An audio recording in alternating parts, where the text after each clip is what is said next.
खोजी पत्रकारिता ने 5 बेगुनाहों को कत्ल के जुर्म में जेल जाने से बचाया। आज मैं लखनऊ के प्रत्यूष मणि त्रिपाठी हत्याकांड पर चर्चा करने के लिए उपस्थित हुआ। दोस्तों, भाजपा के इलाकाई नेता प्रत्यूष मणि त्रिपाठी की लखनऊ के महानगर इलाके में चाकू मारकर हत्या कर दी गई थी। इस प्रकरण ने काफी तूल पकड़ा था और उन्होंने मरने से पहले 5 युवकों के नाम लिए थे, दूसरे धर्म के।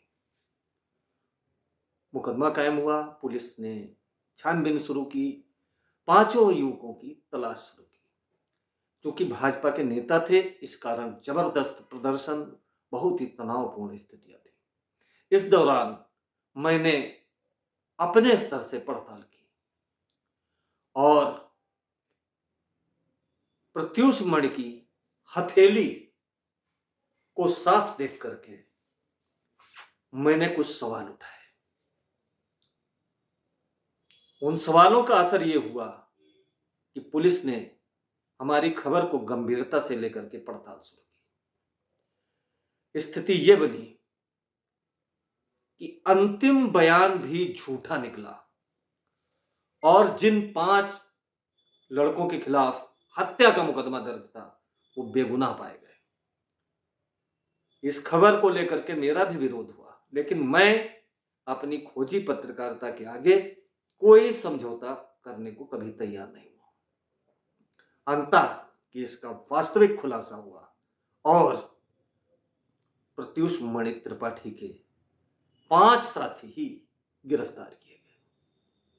मामला इस प्रकार है। कैसरबाग इलाके में रहने वाले भाजपा के इलाकाई नेता प्रत्यूष मणि त्रिपाठी की लगभग 6-7 साल पहले हत्या हुई थी। घटनाक्रम इस प्रकार है कि प्रत्यूष मणि त्रिपाठी लखनऊ के महानगर इलाके में सड़क के किनारे घायल अवस्था में मिले। राहगीर ने पुलिस को सूचना दी और पुलिस ने उन्हें उठा करके आनन फानन में ट्रॉमा सेंटर लखनऊ में भर्ती कराया। पुलिस की गाड़ी से जाते समय और ट्रॉमा सेंटर में इलाज के दौरान उन्होंने बयान दिया कि सलमान, अदनान, सूफियान समेत 5 लड़कों ने उन्हें चाकू मारा है और उन्होंने घायल किया है। क्योंकि राजनीतिक छवि थी उनकी, इसलिए तमाम उनके समर्थक जुट गए, जबरदस्त प्रदर्शन हुआ। इस दौरान उन्होंने इलाज के दौरान दम तोड़ दिया। अब और तूल पकड़ गया मामला।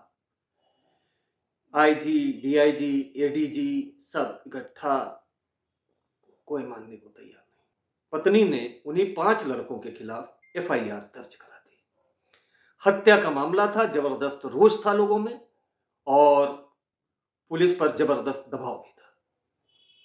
तत्कालीन एसएसपी कलानिधि नैथानी ने नामजद आरोपियों को गिरफ्तार करने के लिए पुलिस की टीमें गठित कर दी। तत्कालीन आईजी रेंज सुजीत पांडे जी भी छानबीन में जुटे थे। इस दौरान हमारे रिपोर्टर ने भी हमको सूचना दी, मैंने खबर बनाई और खबर बनाने के बाद हालात जब बिगड़ने लगे तो मैं खुद पोस्टमार्टम हाउस पर पहुंचा। पोस्टमार्टम हाउस पर पुलिस का चारों तरफ घेरा था। घेरे के बीच से मैं अंदर गया। अंदर जहां मर्चरी में पोस्टमार्टम होता है, शव रखे जाते हैं, वहीं पर मैं पहुंच गया और वहां के एक कर्मचारी से मैंने पूछा कि कितनी देर है। उस कर्मचारी ने एक लाश की तरफ हाथ उठा करके कहा कि बस अब इन्हीं का नंबर है। वो लाश मेरे सामने पड़ी थी, मैंने देखा और देख करके मैं उससे बात कर रहा था। बहुत छोटा कर्मचारी था। मैंने जो देखा तो उनके एक चोट यहां पर थी और दूसरी चोट कंधे पर, ये जगह पर। बाकी शरीर में कहीं खरोच का निशान भी नहीं था। इस बीच में एसएसपी कलानिधि नैथानी का मेरे पास फोन आया। पूछा कहाँ है मैं साहब। मैं, वो भी पोस्टमार्टम हाउस के बाहर थे, सड़क की दूसरी तरफ। मैं उनके पास चला गया। हमारी उनकी बातचीत हुई। चूंकि मैं लीडिंग अखबार का क्राइम रिपोर्टर था और अखबार का भी सर्कुलेशन जबरदस्त था, तो एसएसपी ने मुझको सिर्फ बातचीत में ये कहा कि अब थोड़ी 2 ही घंटे की बात है, 2 मुलजिमों का लोकेशन ट्रेस हो गया, मैंने टीम रवाना कर दी। जब इन्होंने मुझसे ये कहा तो मैंने कहा कि किसे पकड़ने के लिए रवाना की? बोले नामजद मुलजिमों को। हमने कहा कत्ल तो उन्होंने नहीं किया है। अब मेरे मुंह से ये निकलना एसएसपी को झटका लगा। एसएसपी ने हमसे कहा कि भाई साहब ये बात आप कह रहे हैं? तो हमने कहा हाँ। हमको उन्होंने अपनी गाड़ी में बैठा लिया और बैठ के बातचीत शुरू की। हमने कहा देखो कप्तान साहब, मैं आपसे उम्र में काफी बड़ा हूं और आपसे ज्यादा घटनाएं मैंने देखी। मैं आपसे एक सवाल पूछ रहा हूं, किसी व्यक्ति को एक चाकू यहां पर और दूसरा चाकू यहां पर मारा जाएगा तो उसके शरीर पर कितनी चोट आएगी? एसएसपी ने कहा 2। मैंने कहा गलत, उसके शरीर पर 3 या उससे अधिक चोट आएगी। उन्होंने कहा कैसे? तो हमने कहा ये चाकू तो कोई अनजाने में भी मार सकता है, लेकिन जब एक वार हो जाएगा तो आदमी अलर्ट होता है और दूसरे वार के समय वो अपना हाथ लगाएगा, अपना बचाव करेगा। इस व्यक्ति की हथेली पर कोई निशान नहीं है, लिहाजा दूसरा चाकू उसकी रजाबंदी से मारा गया। अब एसएसपी ने हमसे कहा देखिए भाई साहब, आप देख रहे हैं कितना तनावपूर्ण माहौल है और मेरे लिए नामजद मुलजिमों की गिरफ्तारी ही प्राथमिकता है, बाकी काम कोर्ट का है। अदालत उन्हें सजा दे या बेगुनाह करार दे। मैंने उनसे कहा और मैं किसी बेगुनाह को जेल जाते हुए, कत्ल जैसी आरोप में जेल जाते हुए नहीं बर्दाश्त कर सकता। मैं तो अपना काम करूंगा। खैर हमारी उनकी बातचीत हुई, वो अपने रास्ते चल दिए, मैं अपने रास्ते। मैंने मौके पर जाकर के घटनास्थल का अपने स्तर से फिर से निरीक्षण किया, एक नक्शा बनाया और आईजी रेंज सुजीत पांडे जी से मिला। मैंने उनको बताया कि भाई आप अपनी पूरी कार्यकाल की एक भी घटना ऐसी बताओ जिसमें किसी व्यक्ति को 2 बार चाकू से हमला किया गया हो, उसने बचाव न किया हो। एसएसपी का कहना है कि उसके हाथ पीछे बांध दिए गए हों या हाथ पकड़ लिए गए हों। तो मेरा तर्क यह था कि अगर बांधे जाते तो मरते समय आदमी पूरा जोर लगा देता है, उसकी कलाई में निशान पड़ जाते। पकड़ा भी कोई होता तब भी निशान आते। उसके शरीर पर कोई भी और निशान नहीं। खैर आईजी रेंज को मेरी बात समझ में आई। उन्होंने कहा कि नामजद मुलजिम जरूर है, हिरासत में ले लेते हैं, लेकिन अब इसकी पड़ताल गहन ही होनी चाहिए। खैर आईजी ने हमसे एक सवाल किया कि भाई आदमी मरा तो है ही और चाकू मारा गया है, तो किसी ना किसी ने मारा होगा। मैंने कहा यह काम पुलिस को करना चाहिए, छानबीन करनी चाहिए, बाकी मैं अपने स्तर से अभी लगा हूं।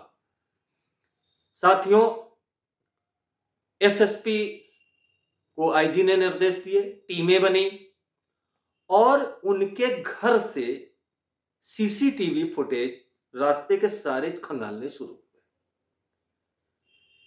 एक दोस्त उनका था जिसने बताया था कि वो हमारे साथ में स्कूटर से घर से निकले थे और हम लोग महानगर गए थे। वही उस घटना का चश्मदीद गवाह था और उस दोस्त ने भी उन्हीं 5 लड़कों के नाम लिए थे कि इन्हीं लड़कों ने उनको चाकू मारा। सब कुछ उन 5 लड़कों के खिलाफ था। जो लोग कानून के जानकार हैं उनको पता है कि अंतिम बयान की अपनी अलग गरिमा होती है, उसे आसानी से काटा नहीं जा सकता है और इसमें तो एक चश्मदीद गवाह भी था। खैर पुलिस ने जब छानबीन की तो उनका स्कूटर लखनऊ के खंदारी बाजार क्षेत्र से चलते हुए सीधे आता है और अमीनाबाद में जाता है, न कि महानगर। यहां से कुछ और शख्स आया, फिर कड़ी से कड़ी जोड़नी शुरू हुई, फिर जहां घटनास्थल था वहां से फुटेज उल्टे लेने शुरू किए गए। बाद में पता चला कि प्रत्युष मणि त्रिपाठी अपने उसी दोस्त के साथ घर से निकले थे। अमीनाबाद में जाकर के एक दुकान से उन्होंने खुद चाकू खरीदा चाकू खरीद करके वो लोग महानगर इलाके में आए। वहां उनके 4 और दोस्त मिले। चारों के साथ मंत्रणा की एक ठेले पर खड़े होकर के, अंडे के ठेले पर, और उसके बाद अपने दोस्त से कहा कि तुम मुझ पर चाकू से हमला करो। उस दोस्त ने एक बार यहां पर कर दिया। प्रत्युष मर्द त्रिपाठी ने उससे कहा कि इस हमले से संगीन धारा में मुकदमा नहीं होगा, लिहाजा एक चाकू यहां पर मारो। उस दोस्त ने वहां पर चाकू मार दिया। घायल होने के बाद वो खुद सड़क के किनारे लेट गए और अपने दोस्तों से कहा, तुम लोग भाग जाओ, उसके बाद में मैं पुलिस को सूचना दूंगा। चारों पांचों दोस्त उनके वहां से निकल लिए। ये थोड़ी देर वहां सड़क पर पड़े रहे। उसके बाद में इन्होंने कराना शुरू किया। एक राहगीर की नजर पड़ी, पुलिस को सूचना दी गई, उन्हें वहां से ट्रामा सेंटर लाया गया। ट्रामा सेंटर में इलाज के दौरान मृत्यु हो गई। अब आखिर कोई आदमी अपने ऊपर हमला क्यों कराएगा? पड़ताल शुरू हुई। पता चला 15 से 20 दिन पहले उन लड़कों की एक बहन का इनसे विवाद हुआ था। वो लड़की पहले पहुंची कैसरबाग कोतवाली रिपोर्ट लिखाने। जब इनका नाम आया तो पुलिस ने थोड़ी हिचक दिखाई। ये खुद पहुंच गए और कैसरबाग कोतवाली में एक रिपोर्ट प्रत्युष त्रिपाठी ने दर्ज कराई और दूसरी रिपोर्ट उस लड़की ने दर्ज कराई। उस पर इनके ऊपर आरोप, हमला और अन्य आरोप थे। 2-4 दिन गुजरने के बाद, क्योंकि ये नेता भी थे, इन्होंने इंस्पेक्टर पर दबाव बनाया कि उनकी गिरफ्तारी की जाए। पुलिस ने कहा कि देखिए, ये धाराएं ऐसी हैं जो गिरफ्तारी लायक नहीं है, और अगर गिरफ्तारी करनी पड़ेगी तो आपके खिलाफ भी मुकदमा लिखा हुआ है। इस बीच ये परेशान हो गए। इनको सबक सिखाना था, उस लड़की से नजदीकी भी बनानी थी। इन्होंने क्या किया कि अपने कुछ दोस्तों से और सलाह मशविरा की। तो उन्होंने कहा कि अगर 307 का मुकदमा लिख जाए तो लोगों की गिरफ्तारी हो जाएगी। इन्होंने इसी कारण चाकू खरीदा और दोस्तों से अपने शरीर पर ऐसा हमला करवाया कि 307 का केस दर्ज हो जाए। इससे उनको 2 लाभ थे, जो कि पुलिस की पड़ताल में सामने आए। एक मंशा थी कि जो इनके विरोधी हैं वो जेल चले जाएंगे। दूसरी मंशा ये थी कि इस हमले के बाद इनको सरकारी गनर मिल जाएगा और गनर लेकर के चलेंगे, थोड़ा इनका रुतबा और बढ़ जाएगा समाज में। तो दोस्तों, इस प्रकार पूरी एक रणनीति बना करके उन्होंने खुद पर हमला कराया और दूसरे लड़कों को फंसा दिया।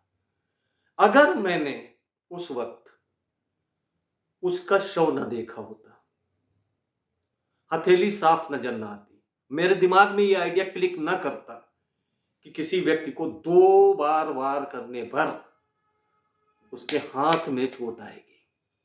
एसएसपी तक 2 चाकू से 2 बार हमले पर 2 ही चोट बता रहे थे। आईजी ने मेरी बात की पुष्टि की, नहीं नहीं सही है, 3 या 3 से अधिक चोटें लगेंगी। पहला हमला तो अनजाने में हो सकता है, लेकिन दूसरा वार तो आदमी बचाव करेगा ही। इस खबर छापने पर तमाम मेरी आलोचना भी हुई कि आप किस दिशा में जा रहे हैं, आपने क्या कर दिया। जबकि हकीकत थी, ना मैं मरने वाले को जानता था और ना मैं उन लड़कों को जानता था जिन पर वो आरोप लगा था। सिर्फ मेरा दिमाग कह रहा था कि नहीं, ये बेगुनाह हैं। मैंने उनकी शक्ल तक नहीं देखी थी और आज भी मुलाकात नहीं है। लड़के बच गए, मुझे सुकून मिला। पुलिस ने गहन पड़ताल करके उनके 5 दोस्तों को गिरफ्तार किया और वो जेल गए। तो साथियों, क्राइम की रिपोर्टिंग में यदि आपका दिमाग नहीं चलता है, आप सिर्फ लीक से चल रहे हैं, पुलिस के प्रेस नोट पर आधारित है, तो आपकी अपनी पहचान नहीं बन सकती। मैंने जब भी जो भी घटना स्थल देखा और मेरी समझ में आया कि इसमें यह होना चाहिए, मैंने वहां पर स्टैंड लिया और मुझे फ़ख्र इस बात का भी है कि मेरे ऊपर जो सीनियर थे संपादक या और ऊपर के लोग, तो उन्होंने भी मुझे हमेशा प्रोत्साहित ही किया। उनका ये कहना था कि संजय त्रिपाठी की रिपोर्टिंग जो है, उस पर सवाल नहीं उठता। धन्यवाद साथियों। अगली खबर के साथ मैं फिर आपके सामने उपस्थित होऊँगा। तब तक के लिए नमस्कार। आपने अगर चैनल सब्सक्राइब नहीं किया, तो दोस्तों मेरा चैनल सब्सक्राइब कर लीजिए, मेरा उत्साह बढ़ाइए और मैं आपके लिए रोज़ कुछ न कुछ नया लेकर के उपस्थित होता रहूँगा।